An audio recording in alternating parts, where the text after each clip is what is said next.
9h03. Vamos falar agora com o Rodrigo Molina, ele que é infectologista aqui em Uberaba, já está na ponta da linha aqui, vai bater um papo com a gente aqui no Pingo do Jota.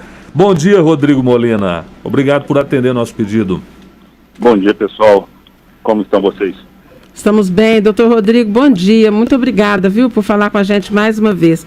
Imagina, é um prazer. Doutor Rodrigo, o que é que está acontecendo? Qual o quadro que o senhor está vendo hoje com relação à Covid aqui em Uberaba? Mudou de fato o perfil da vítima de Covid, da pessoa que está sendo infectada? De que forma o senhor está analisando, já que é da área e é um especialista muito respeitado nessa área de infectologia? Bem, a gente está vendo que mudou mesmo o perfil do paciente, né? Aquele paciente mais idoso, que a gente viu no começo, ele foi protegido. Protegido porque ficou em casa e protegido agora pela vacina. Então a gente começou a ver doença nas pessoas mais jovens, inclusive as sem comorbidade, porque foram as pessoas que mais estão expostas agora. Né? Tanto os que estão trabalhando, tanto que estão se divertindo sem dó nem piedade do resto da população.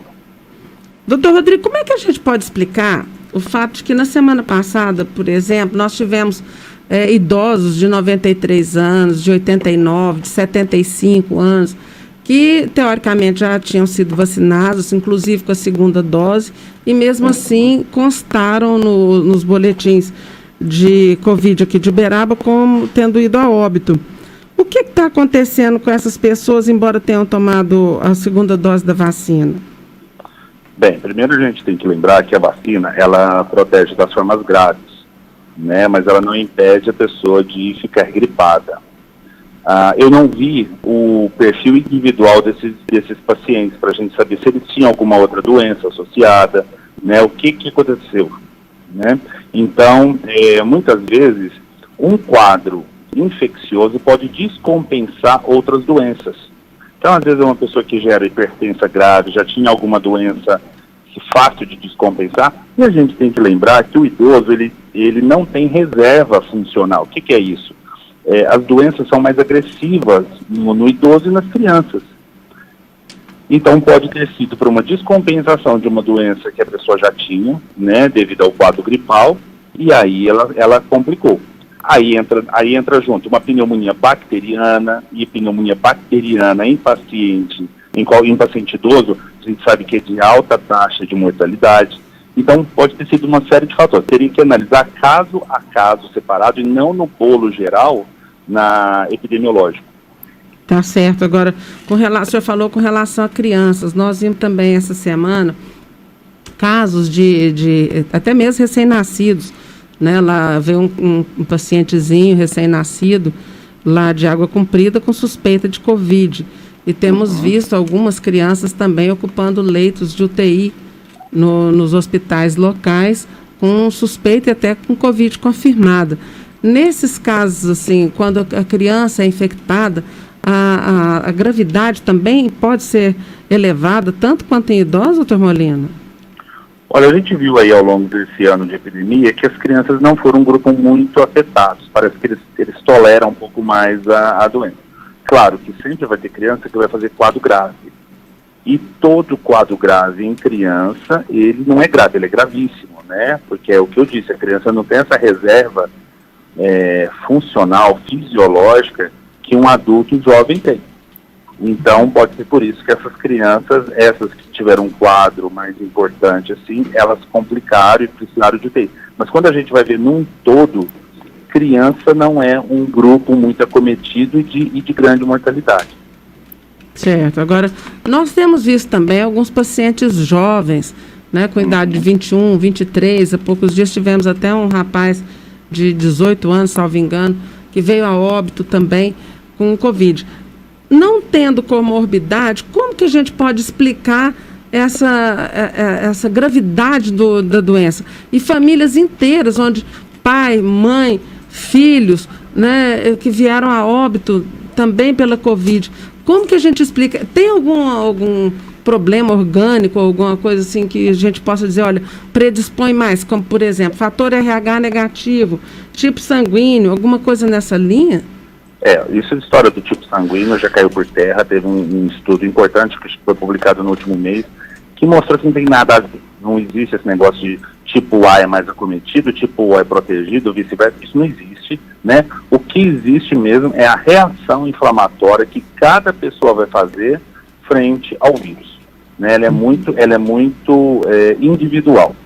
Então, se ficou muito nos fatores de risco, mas todo mundo pode complicar, né? A gente viu pessoas sem qualquer fator para complicar e que morreram, e pessoas aí de 100 anos, 110 anos, 103 anos, que pegaram e saíram muito bem, né? Então é muito do indivíduo, não tem nada a ver com alimentação. Claro que quem tem hábitos saudáveis tem uma melhor funcionalidade do organismo.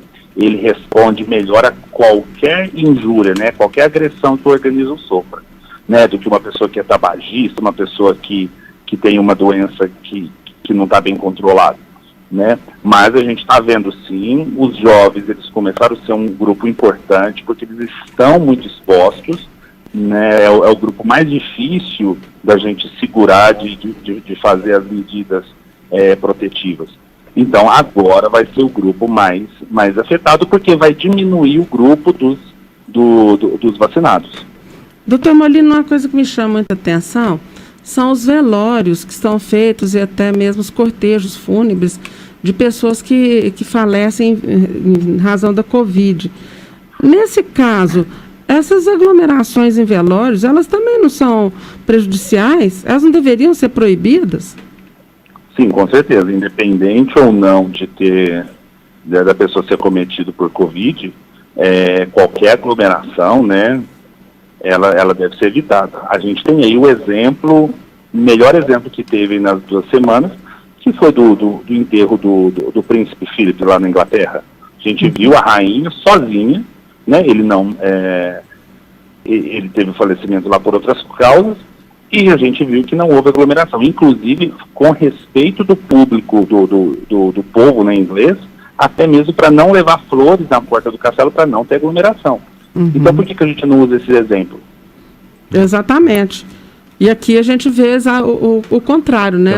Todo mundo quer se juntar ali, fazer dar um abraço nas pessoas, e eu particularmente acho que não é hora disso, né? Manda um cartão, manda uma mensagem do WhatsApp, dá um telefonema, mas não, presencialmente nesse momento eu acho muito arriscado, mas o senhor está falando, é verdade. Teria que ser algo bem só para a família ali, né? Para aquelas pessoas que estavam no convívio familiar, no convívio íntimo. Não é momento para qualquer tipo de reunião.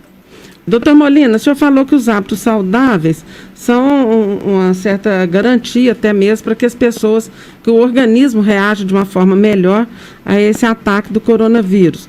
No caso, essas meninas que vivem fazendo dieta da lua, dieta de não sei o quê, né, que vivem de dieta para não engordar, isso daí expõe o organismo a um ataque de infecções maior? Então, uma dieta muito agressiva, ela diminui a imunidade. Tanto que a gente vê que as pessoas às vezes fazem uma dieta tão importante assim, aparece herpes, né, começa a gripar, então a imunidade, ela diminui, né? Então, eu falo assim, tudo que é demais, tudo que não é controlado, o organismo não foi feito. É a mesma coisa a pessoa que faz, do nada começa a fazer aquele tanto de atividade física, porque a atividade física é importante, sim, é importante, controlada. A gente sabe que a atividade física melhora a imunidade, não é que ela protege do Covid, ela melhora o sistema imunológico. Porém, se ela for exaustiva, extenuante, diminui. Então, dieta é a mesma coisa. Uma dieta feita por um nutricionista, que é o profissional habilitado a prescrever dieta, e não é médico, o médico não é habilitado a prescrever dieta, quem é habilitado é o nutricionista, ele vai fazer uma dieta para aquela pessoa. Não vai fazer a dieta da lua, a dieta do sei do que, né, que o povo inventa, ou a dieta da revista, né? A dieta igual a da artista, que a pessoa vai lá na revista e quer fazer igual. Então, se ela faz controlada por nutricionista, não vai ter problema. Agora, essas pessoas, quando vão ao manicure, dão um piquezinho ali, inflama. Ou então, qualquer coisinha, uma picadinha de inseto, vai lá e inflama. Essas pessoas são mais predispostas também a um agravamento da Covid em caso de infecção? Não, nesse tipo não. Às vezes é só local mesmo, né? Então, né, nesse caso específico, não. Ô Molina, Luiz Gustavo aqui. Bom, segundo a Secretaria de Saúde aqui de Uberaba, nós temos 3 investigados por reinfecção e 9 casos inconclusivos. Como que os infectologistas veem esses casos de reinfecção, a pessoa que já teve, pega de novo, pode ser porque agora já existem aí novas cepas, ou ele pode ser reinfectado pela mesma de antes, como que? A gente sabe que a infecção pelo Covid, ele não garante imunidade. Né? Então, a maior bobagem que a infectologista vê é a pessoa ir lá fazer exame para saber se ela está imune. Não existe nenhum exame para saber se está imune. O exame que as pessoas estão pagando nos laboratórios para gastar dinheiro à toa é para mostrar se ela já teve contato ou não com o vírus. É só isso que aquele exame faz. Não importa se é IgM, se é IgG. Pior ainda, quando eles fazem esse exame pós-vacina. Então, ele não indica nada. Então, a gente sabe que mesmo quem já teve Covid está sujeito a uma nova infecção. A gente fala 3 meses depois, mas pode até estar se diminuindo. Por quê? Com essas novas cepas, essas novas variantes, né, como nós não estamos preparados imunologicamente para ela, pode ser que tenha uma reinfecção num período menor que 3 meses. Entendi. Então, em caso de uma nova variante, ele pode então ser infectado por essa nova variante e reinfectado, ou não? Pode. Até pela cepa selvagem, que a gente chama, né, quando ela não é uma variante, quanto qualquer uma dessas mutantes. Então, ela pode ter uma reinfecção independente da cepa. Mas qual que é a diferença entre cepa mutante e essa selvagem? A cepa mutante, né, então, como diz mesmo, são vírus que sofreram algumas mutações. Essas mutações vão ocorrendo na medida que vai tendo mais transmissões, então ela tem mutação durante a transmissão. Isso vai deixando o vírus mais acomodado, ele consegue aumentar a sua transmissão. Então são vírus mais transmissíveis e que podem ser mais graves, né, levar a uma doença mais grave. Então, por isso que a gente tem que barrar a transmissão. Todo vírus respiratório, por exemplo, o vírus da gripe, todo ano a gente vacina, por quê? Porque todo ano são vírus diferentes. Né? Porque são vírus que sofreram mutações. Circula então, todo vírus porque todo vírus de transmissão respiratória tem uma facilidade muito grande na sua variação, na sua mutação. Então isso pode acontecer e acontece também com o coronavírus. Agora, doutor, a gente viu também na terça-feira, né, antes do feriado, esse negócio de feriado no meio da semana põe a gente meio desorientado com relação à folhinha. Mas na véspera, a Anvisa autorizou o uso de um novo medicamento fabricado pela Suíça Roche, né, e está já admitido no Brasil. É o segundo, né, coquetel de medicamentos. O primeiro foi aquele Redesivir e agora esse novo que tem um nome complicadíssimo. Esses remédios, eles podem de fato trazer uma luz para o tratamento e para a prevenção também, ou eles ainda estão longe de atingir a excelência no impedimento do agravamento da Covid? O Remdesivir, né, que você falou, Lídia, ele é um antiviral. A gente deve usá-lo num momento muito específico. Tem que ser no início né, da infecção. Né? Um tratamento de 6 dias custa R$18 mil. Então a gente já vê que não é um tratamento para a população.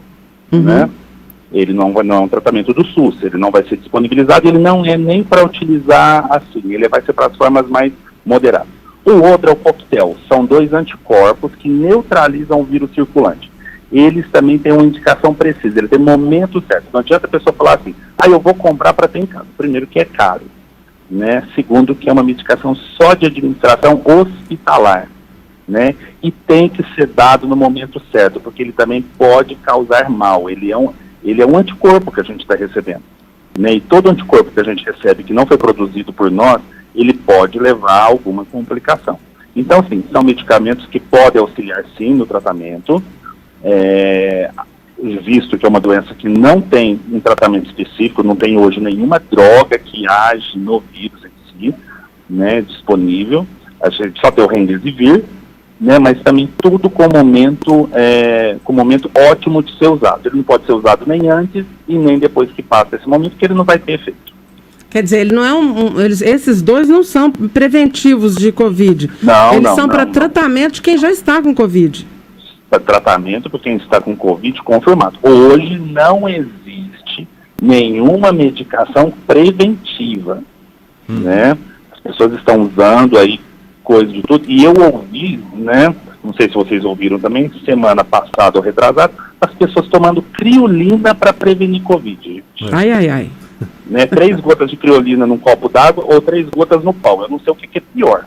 Eu falo, né, que o ser humano ele é capaz de coisas, né? Se você põe criolina na comida, nenhum bicho come, mas o ser humano vai lá e come, né? Então, e eles inventam essas coisas e difundem, né, isso para as pessoas, e as pessoas fazem. Agora, o que criolina vai ajudar num vírus, gente?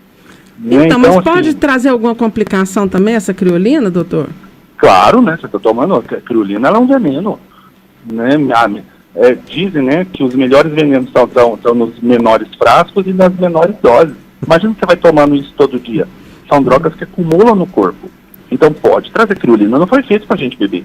Ele não é nem remédio, ele é um antisséptico, assim, de jogar no chão. É a mesma coisa que tomar água sanitária. Infelizmente, na sociedade hoje tem muitas pessoas com a fórmula mágica para remédios, né? Eu acho que o desespero das pessoas por ter alguma coisa faz com que elas tomem ivermectina desnecessário, faz com que elas acreditem, né, aí nessas medicações que os estudos mostram que não faz efeito, mas é muito mais fácil acreditar na mensagem do WhatsApp, no tio do WhatsApp, do que na autoridade que está estudando e fala, né? Já que o senhor está falando da ivermectina, ela tem sido amplamente divulgada, né, como um remédio para limpeza do organismo, contra todos os vírus, contra bactérias, contra tudo quanto há. O que é que ela provoca de fato no organismo, doutor Molina? A ivermectina, ela foi estudada, né, como antiparasitário, né, principalmente para parasitas, para ectoparasitas. O que são ectoparasitas? São parasitas que ficam fora do organismo, então piolho, sarna, né, e ela foi amplamente utilizada no mundo veterinário, porque ela tem excelente eficácia em gado. Bem, viu que ela também, em laboratório, quando se estuda em laboratório, ela tem alguma atividade contra vírus. Só que a dose para ela inibir vírus é uma dose muito alta, uma dose 500 vezes a dose que a gente toma para tratar uma parasitose, por exemplo. Né? Então, as pessoas acham que tomando ivermectina vai tratar Covid ou vai tratar ou vai prevenir. Na dose habitual, não. Mas a ivermectina, se ela for tomada em altas doses ou ela for tomada regularmente, ela se acumula, ela penetra no sistema nervoso central, ela penetra no cérebro e ela causa lesão no fígado, ela causa destruição. Nós já temos aí relato de 9 pessoas no Brasil que, devido ao uso de ivermectina, precisaram fazer transplante de fígado emergencial.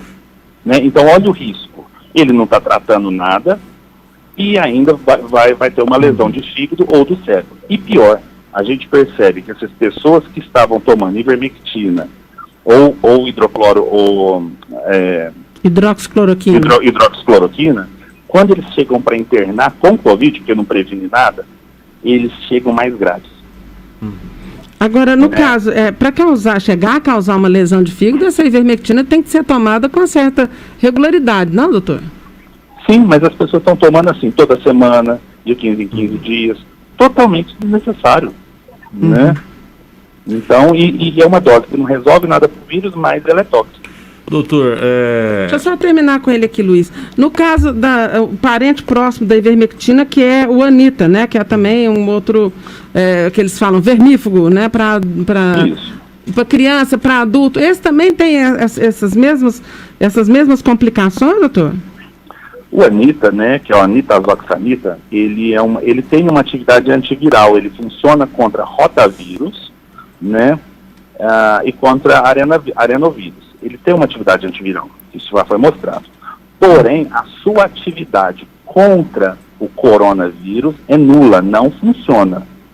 Né? Ele tem uma inibição no laboratório com dose mais alta, mas não funciona. Então, assim, é mais um remédio que a pessoa fica tomando desnecessário. E aí, a gente tem que lembrar que uma medicação, ela causa efeito sobre outra. Né? Essa mania das pessoas ficar tomando remédio sem prescrição médica, mistura remédio, um remédio ou tira o efeito de outra ou aumenta o efeito da outra. Sempre acontece isso. Todo remédio tomado junto no mesmo dia, né, não precisa nem ser junto, todo remédio que é tomado em 24 horas, um interfere no outro. Então, a Anita tem essa capacidade de interferir sobre outras medicações. Então, para que vai correr esse risco se ele não vai tratar Covid? Uhum. Aí, nesse caso, então, melhor não tomar nada. Não tem. Né? A Organização Mundial de Saúde, todas as agências regulatórias do mundo já mostraram que não existe tratamento preventivo e não existe, essas drogas não devem ser utilizadas no tratamento de quem está com a doença. É o que eu gosto de falar. Se nos Estados Unidos, se na Alemanha, no Japão, em Israel, eu estou falando das melhores medicinas do mundo, ninguém fala em tratamento, por que alguém de uma currutela no Brasil, uma cidadezinha, vai inventar um tratamento? Da onde que vem, né? Uhum. É só pensar, gente, se as melhores medicinas do mundo não estão usando, por que é no Brasil, numa currutelinha, que alguém criou um tratamento e está falando que vai funcionar? Então, mas, por exemplo, muita gente está tomando vitamina D, tomando zinco, né, para fortalecer o organismo e também até como tratamento inicial contra a Covid. Essas vitaminas, esse zinco, isso daí tem algum efeito prático? Nenhum. Nenhum? Nenhum. Nossa, eu tomo isso todinho. Isso é uma bobagem. Zinco, vitamina D, ela tem um efeito muito importante em quem tem baixa vitamina D. Se a pessoa está tomando por reposição, né, de vitamina D, a função dela é formar osso. Uhum. Né? Claro, todas as vitaminas participam no fortalecimento e na formação do sistema imunológico. Falta de vitamina causa problema. Só que excesso de vitamina também é uma doença que chama hipervitaminose. Uhum. Né? E a gente tem hoje a gente está vendo pessoas prescrevendo vitamina D em altas doses. A vitamina D é uma vitamina que acumula no tecido gorduroso e já está tendo calcificação do coração. O que é isso? A película que reveste o coração vai acumulando cálcio nela por causa da vitamina D e o coração fica preso, que já está tendo cirurgia para tirar essa carapaça, formar uma carapaça de cálcio em volta do coração. Começa a ter calcificação de placas, né, dentro das artérias. Então, aumento da facilidade de infarto e AVC, né, que é o derrame. Então, olha o risco, mas isso é quem está em excesso. Né? A pessoa que está faltando vitamina D e o médico prescreve para compensar essa falta, está perfeito. Agora, ir lá e tomar dose excessiva de vitamina C, zinco, que a gente precisa de tão pouco zinco no organismo, né? Você come ali, você come uma salada, você já tem zinco por uma semana. Então, para que ficar nessa bobagem? Uhum. Agora, muita gente toma aqueles Vitergan, não sei das quantas, né? Aqueles complementos. É o mesmo caso, né? A mesma situação. Larga isso de mão, não toma isso não, que é bobagem. Não precisa disso não. Se a pessoa se alimenta bem, ela tem uma alimentação saudável, né? Ela come ali. Ela come verduras, ela come legumes, ela consegue ter uma fonte de proteína, ela já tem todas as vitaminas no dia. Né? Um copo de suco de laranja espremido na hora tem vitamina C para uma semana. Aí a pessoa vai lá e ainda gasta, porque vitamina é caro, ainda gasta comprando vitamina. Para que isso, né? Uhum. Doutor, muito se também questiona se pessoas que se inflamam aí com a dengue também podem ter o corona, ou vice-versa, que tenha o corona e depois seja infectado com a dengue. Existe essa possibilidade? Olha, a possibilidade existe, mas nós não estamos vendo tantos casos de dengue. Né? Eu não sei se as pessoas estão tendo dengue, estão ficando em casa e estão com medo de ir no médico, ou se elas estão indo no médico com dengue e o povo está falando que aquilo é coronavírus. Né? Então, assim, pode acontecer até associado, porque são doenças totalmente diferentes, de transmissão diferente. Mas uma não aumenta nem diminui o efeito da outra. Tem uma outra pergunta aqui de uma ouvinte. Bloqueadores androgênicos são eficazes? Foi a história da proxalutamina, né? Que soltou. É aquela história de novo. É um pesquisador de uma tutela lá no Rio Grande do Sul, uma pessoa que não tem nenhuma importância assim na ciência, solta essa medicação, numa medicação que nem existe no Brasil. Né? Aí eles já começam a extrapolar para outros bloqueadores androgênicos na tentativa de uma hipótese. Não existe estudo que mostre a eficácia desses medicamentos. Então, a pessoa ser cobaia, sem estar num projeto de pesquisa, sem estar com uma responsabilidade, sem ter um médico ali, porque todo mundo que a gente vai testar uma medicação, que aquela pessoa entra para participar, ela tem todos as regalias possíveis. Se ela passar mal, ela tem número para ligar 24 horas, se precisar a enfermeira vai na casa. Agora as pessoas querem fazer isso com a população em geral, então não pode, né, ficar testando remédio na população. De um modo geral, a gente, pelo menos eu tenho a sensação que nessa segunda onda os pacientes têm evoluído mais rápido para um quadro mais grave. Essa é uma percepção apenas minha ou a classe médica também observa isso? Sim, e a gente tem visto devido a essas novas variantes que têm circulado. Na cidade de São Paulo, 60% dos casos agora são das novas variantes. Doutor Molina. E aí elas causam mesmo uma agressividade, elas vão para a fase grave muito mais rápido do que na cepa selvagem, né? Doutor Molina, eu estou aqui com o ex-vereador Rubério Santos fazendo uma pergunta, eu até agradeço a audiência, Rubério. Ele está dizendo o seguinte: qual a eficácia dos remédios fitoterápicos, como o aça-peixe? Olha, nenhuma. Nunca vi nenhum estudo de fitoterápico sobre Covid. Né? E olha que eu procuro bastante drogas, eu até vou dar uma aula semana que vem sobre novas possibilidades terapêuticas, e nenhum fitoterápico entra como uma possibilidade terapêutica para Covid. Nem para tratamento e nem para prevenção. Doutor, e quais são essas novas possibilidades que o senhor já pesquisou e encontrou como sendo eficazes? Então, são essas que nós até falamos agora há pouco. O Remdesivir, ele tem uma eficácia sim no momento correto. Esses novos coquetéis de anticorpos. A gente tem o tocilizumab, que é uma droga para ser utilizada só nos casos graves e críticos. Então, é medicação para ser usada em quem está em UTI. Uma medicação também muito cara, não é fornecida pelo SUS. Né? Então, hoje nós temos essas possibilidades. E novos antirretrovirais e novos antivirais que estão em estudo, mas não existem ainda para comercializar. Certo. E temos uma política, às vezes, até de desencorajamento da vacina em algumas autoridades, né? Uma coisa preocupante. Eu mesmo, na minha família, tenho meu pai que prefere não tomar a Coronavac e diz que vai esperar a Pfizer. É uma coisa mais complicada. Qual a orientação, doutor, para esse tipo de pessoa que acredita que a Coronavac não é eficaz, que a Pfizer é melhor? Olha, todas as vacinas têm eficácia. Né? A Coronavac, já saiu o segundo estudo dela, que a gente vai conhecendo a partir do momento que se vai vacinando mais gente. Então ela sai de uma eficácia de 50% e já passou para 64%.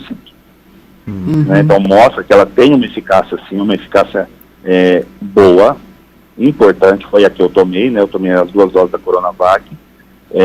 Claro, ela não impede você, assim como nenhuma outra impede você de adquirir o vírus e transmitir. Então vacinar não é passaporte para você sair fazendo tudo, achando que você está imune, né? Que você virou Superman ou Mulher Maravilha. Então, mas as vacinas é o que vai, são, né, as melhores medidas para a gente conseguir conter a pandemia, que não vai ser tão próximo. A gente ainda vai ter um período aí pandêmico, que eu acredito, de mais um ano. Mas quer dizer, tanto faz tomar a Coronavac, como tomar da Pfizer, como tomar a AstraZeneca, o resultado é o mesmo e a gente vai ficar na mesma situação. Todos impedem igualdade. O que vai ser importante? Essas vacinas vão prevenir as formas graves e moderadas. Então a gente vai conseguir desafogar o hospital. Então vai continuar tendo pessoas com gripe igual com a gente não toma vacina da gripe e não gripa, né? Só que ninguém morre de gripe, porque gripe é uma doença que mata, né? Só que ninguém morre de gripe quem foi vacinado. Mas muita gente então fala isso... assim, tomei a vacina, muita gente fala, tomei a vacina da gripe e piorei, fiquei gripada, agora não saio da gripe. Isso daí é fundamento ou é só a pessoa que fica cismada? Não, às vezes é duas coisas, a pessoa não está gripada. Olha, eu recebo tanto no consultório, a pessoa fala assim, gente, eu tenho uma gripe o ano inteiro. Na verdade, a pessoa não tem gripe, ela tem rinite, ela tem problema alérgico respiratório, né? Gripe é uma doença que deixa a pessoa de cama, ninguém está gripado na rua, né, andando, porque gripe não é resfriado, né? Gripe é uma doença que deixa a pessoa com mal-estar, dor no corpo, febre, a pessoa não tem disposição para nada. Isso é gripe. O resfriado não, que é esse nariz escorrendo, essas coisas. Então as pessoas confundem muito. A vacina é para prevenir a gripe e não o resfriado. E muita gente tem rinite, tem sinusite, confunde todos os sintomas. Tem mais uma pergunta aqui chegando de um ouvinte. Essa aqui parece até ser interessante. Uma pergunta. O mosquito da dengue, a Aedes aegypti, picar um infectado com corona e depois picar uma pessoa saudável, ele pode transmitir a doença? Não transmite, porque a transmissão do coronavírus é uma transmissão aérea, né? Ela é respiratória. Então ela não transmite pelo sangue. Ou no toque, né? No toque em objetos também contaminados. Doutor, essa questão de volta às aulas é uma coisa que o pessoal tem falado muito aqui também na live, que nós estamos ao vivo também no Facebook. O pessoal sempre volta a questionar isso aí. O que o senhor acha da questão das voltas às aulas? É a Lili Silva quem está perguntando. Olha, isso é uma questão assim, que ela vai tanto do ponto de vista médico quanto político, né? Porque a gente precisa voltar e voltando algumas atividades. Elas precisam retornar, né? A escola, ela é um ambiente que a gente consegue até controlar, né? O que tem que fazer é orientar as crianças e orientar os pais. Então, o problema é que as pessoas mentem. Se imagina, se aqui no hospital de clínicas as pessoas vêm visitar, né, ou vêm de acompanhante com sintoma de coronavírus e não conta, imagina numa escola, né? Então esse é o problema. As pessoas têm que ter, assim, apresentou sintoma gripal, não vai para lugar nenhum, não manda para escola, não vai para escola, para faculdade. Mas a gente precisa voltar, né? Esses meninos precisam estudar, eles precisam sair de casa, as crianças estão ficando com uma instabilidade emocional, eles perderam contato com outras crianças, né? Então eles precisam voltar de alguma forma, porque essas aulas online elas não são tão eficazes e está deixando a pessoa em casa o tempo todo, né? Então as crianças estão ficando depressivas, estão ficando ansiosas, e isso é muito ruim. E os pais também ficando muito estressados. Mas o que precisa é ter um controle nas escolas adequado. Criança é difícil usar máscara, que a gente sabe, mas com uma transmissão entre crianças e a criança ela aceita, né? Ela tem uma tolerância maior pelo vírus, a gente não vê tantos problemas com a volta às aulas. Eu também sou dessa opinião, doutor. Acho que o prejuízo das crianças ficar mais um ano em casa será maior do que se voltarem às aulas com toda a garantia de segurança, né, seguindo as regras, né, num ambiente totalmente controlado. Acho que aí sim nós teremos condição de fazer alguma coisa, andar para frente, pelo menos não perder tanto. Nós já estamos perdendo o tempo precioso, perdemos já esse tempo precioso do ano passado, com aulas online que não deram certo. A gente sabe que criança, só se for amarrar no pé da mesa para sentar ali e ficar 4 horas em frente a um computador assistindo aula. É humanamente impossível, né?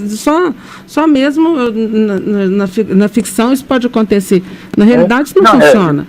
Eles têm que criar mecanismos, né, que a criança possa ir. Então, assim, não consegue atender todo mundo, faz aula dia sim, dia não, divide a turma, né? Mas pelo menos a criança começa a socializar novamente, começa a ir para a escola. Mesmo que não seja todos os dias da semana, mas se ela for 3 vezes, 2 vezes, 2 vezes numa semana, 3 vezes na outra, já há um ganho muito grande. Eu também acho, sou da sua opinião, também acho que é por aí mesmo. Nós temos que retomar minimamente as nossas atividades para poder até mesmo a gente superar essa ansiedade, essa agonia que a gente fica, né? Quando é que isso vai acontecer, como é que eu vou pagar as contas, o menino não está aprendendo, vamos fazer uma geração de analfabetos aí no futuro. Eu acho que temos que começar assim e cada um com a sua responsabilidade de não transgredir as regras de segurança. Sim, o que a gente não pode, Lídia, é ter a sensação de que a pandemia acabou. Né? Então, assim, não é porque saiu um decreto, o decreto não acaba com a pandemia, que por causa desse novo decreto que deu uma certa afrouxada em algumas coisas, a pandemia acabou, tudo pode ser liberado. A gente viu aí final de semana, e a hora que eu entrei, eu estava ouvindo você falar das multas que foram aplicadas, né? As pessoas, isso, é uma falta de respeito, é uma falta de empatia pelo outro, que a pessoa acha, porque abrir um bar, eu sou obrigado a ir. Não sou obrigado a ir em bar, não sou obrigado a ir em restaurante. Eu acho que tem que abrir sim, né? É salutar sair de casa. Um restaurante é um ambiente extremamente controlado, porque você vai ter ali, 5, 6 mesas que pode ter tantas pessoas. Um bar é complicado, porque as pessoas começam a andar, as pessoas começam... É uma abraçação no outro, a pessoa bebe no copo do outro, então um bar é mais complicado. Agora, o que é a minha opinião? Agora eu vou falar a opinião do Rodrigo. Multa severa. O bar, ele foi lá, ele desrespeitou a regra que foi dada. Não é dar multa, não, é fechar. Fecha lacra, passa aquela fita, lacra durante 2, 3 meses e aplica uma multa pesada. Porque que acontece? Todos os donos de bares acabam sendo prejudicados por causa de um. Não é? E aí ninguém pode abrir, ninguém pode ganhar o dinheiro. E tem gente que vive do dinheiro do dia que ganha ali no seu estabelecimento, que às vezes é pequenininho. Então, assim, a função do serviço público é fiscalizar. Ele coloca as regras e fiscaliza. Nós ficamos aí nesse momento, não sei quanto tempo, né, com essa... acho que foi quase 2 meses, ou 1 mês, não sei, eu já até me perdi, com essas regras bem importantes. Neste momento, o que era para ter sido feito? Treinamento de equipes de fiscalização, e fiscaliza pesado.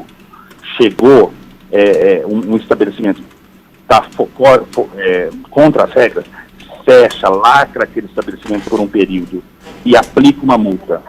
O outro vai ver que isso acontece de fato, ele vai se enquadrar. E nisso todo mundo consegue trabalhar, todo mundo consegue ganhar o seu dinheiro, levar comida para dentro de casa e pagar suas contas. Agora, não precisando fechar todo mundo, né? Porque se ficar desse jeito, que eu já estou vendo o que está acontecendo, daqui a pouco vai lotar de novo o hospital, vai ter um estouro de caso e vai ter que fechar todo mundo de novo e todo mundo perde de novo. Na realidade, precisa de fato dessa fiscalização ser cada dia mais eficiente e não fazer vista grossa para pequenos detalhes. Tem que olhar tudo. Né? Eu sou da opinião que o senhor está dizendo mesmo. Temos que treinar mais fiscais, temos que botar esse pessoal na rua, aplicar multas severas, interditar esses bares que estão descumprindo as normas, para poder servir de exemplo para os outros que estejam, porventura, pensando, não vai dar em nada mesmo, posso fazer. Não, vai dar sim. Se eu fizer, eu vou ser multado, né? Vou ser interditado. Seja uma academia que está fora das regras, uma loja que está fora das regras, qualquer estabelecimento que receba pessoas, né, que há a possibilidade de aglomerar, precisa. As festas têm que ser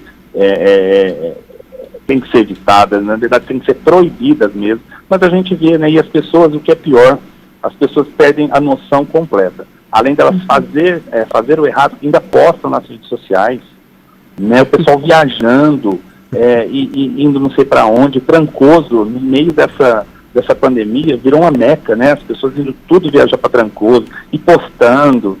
É muito triste. A gente vai ver que muita gente vai passar por essa pandemia sem mudar nada. Muito obrigado pela entrevista, doutor. Foi muito esclarecedora, bons temas aí abordados, aos nossos ouvintes aqui na live, inclusive elogiando aí sua entrevista, seus posicionamentos. Muito obrigado por nos atender mais uma vez. Eu que agradeço o convite. Um bom dia para vocês. Muito obrigado, doutor. Até a próxima. Até a próxima. Tchau, tchau. Agora 9h42, nós vamos para um rápido...